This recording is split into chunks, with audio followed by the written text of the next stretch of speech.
حمید عباس عباس شوكت نقيب سروان حمید عباس شوکت سروان عباس شوکت جمعی تیپ 505 پیاده لبا 505 جمعی تیپ 505 پیاده و این مکان تأثیر و به ای تاریخ في قاطع ديزفول يوم 22/3/82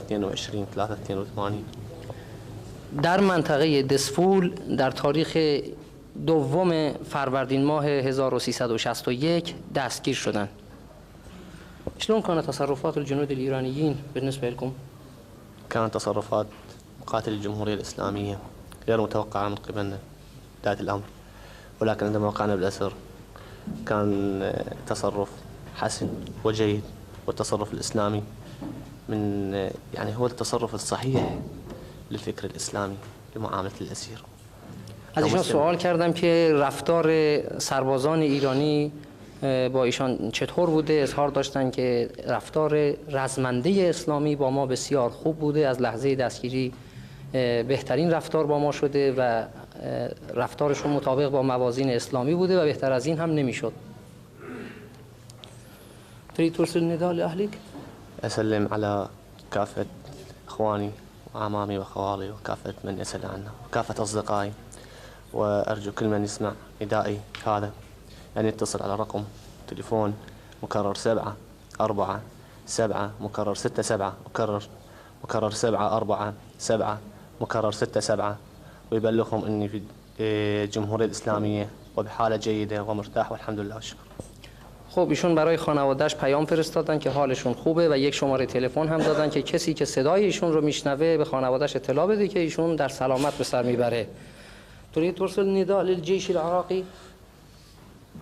من هنا أرسل نداء إلى إخواني الضباط وضباط صف ومراتب الجيش العراقي أن ما أريد أن أرسل نداء تقليدي أن أقول أضع السلاح وكذا، وإنما أقول أنه التعقل والسؤال اللي كل واحد من عندنا جميع يطرحه على نفسه ويجاوب عليه هو لماذا يقاتل ومن أجل من وما هي النتائج الأخيرة اللي راح تحصل وما هو الدمار اللي حصل فعلا بالشباب وإراقة الدماء في سبيل من، فهو حتما راح يطلع بنتيجة إيجابية وراح يقتنع ويسلم.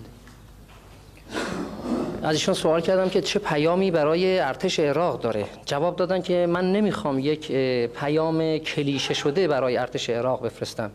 میخوام بگم که هر کس که این صدای منو میشنوه کمی فکر بکنه، ببینه برای چی میجنگه، حاصل این جنگ، این همه خونریزی و کشت و کشتار چیه، چه کسی از این مسئله نفع میبره و قدر مسلم معتقدم به این که کسی صدای منو بشنوه و به یک نتیجه مثبت میرسه و اون این که این جنگ بیفایده است.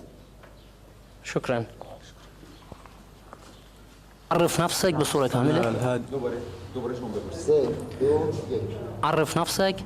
أنا الهادي بخيت إبراهيم سوداني الجنسية، كنت بالعراق أعمل بشركة الطرق سائق جريدر، كلفت بعمل خارج المدينة وفجأة فوجئت بنفسي أحفر خنادق لملاجئ للجيش.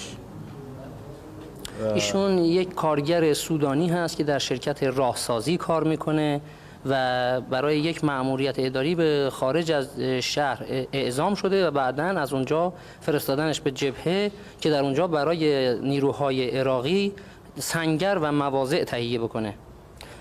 ليش جئت بالجبهة وأنت مو عراقي؟ كلفت بعمل في نفس المصلحة بتاعتي خارج المدينة. ایشون در همون شرکتی که در خارج از شهر کار میکرده با تمام شرکت مأمور شدن به داخل جبهه. انت من یا بلد؟ ابراهيم عبد الرسول من السودان. ابراهيم عبد الرسول تبعي السودان. انت شنو شغلك؟ شغلي مصنع البان في العراق. ایشون در یک کارخانه ماست بندی در عراق کار میکنه. ليش جئت بالجبهه؟ جيت بالجبهة كنت شغال في شركة جابوني الفندق، بعد الفندق جيت تبع الجيش طباخ. در یک هتل ایشون در بغداد فعالیت داشته و بعداً از اونجا به عنوان آشپز به جبهه اعزام شده. عرف نفسك. حيدر أحمد رعد لبناني. حیدر احمد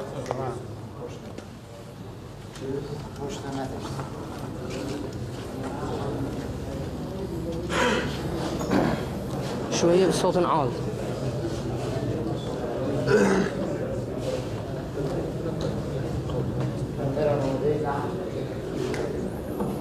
عرف نفسك. حيدر أحمد رعد من لبنان. حيدر أحمد رعد از أهالي لبنان. شين هو شغلك بالعراق؟ مساعد معمرجي. ایشون کارگر صافکاری هستند. ليش جئت بالجبهة؟ طلب مني بواسطة تبليغ انه اجي يعني واخدم بالجبهة، فكان بقالي يومين يعني. ایشون رو با فرستادن یک ابلاغیه به محل کارش جلب کردن و فرستادن به جبهه و 2 روز در جبهه بوده که اسیر شده. جلو. عرف نفسك. نبيل يوسف عزام من لبنان. نبيل يوسف عزان از اهالي لبنان. شين هو رتبتك بالجيش؟ ما عندي رتبة بالجيش، أنا عامل ببغداد، بشتغل بمطعم الشرق في السعدون. از ایشون سوال کردم که شغل درجهشون در ارتش چی هست؟ گفتن من درجه‌ای ندارم، در خیابان سعدون در بغداد در یک رستوران کار میکنم.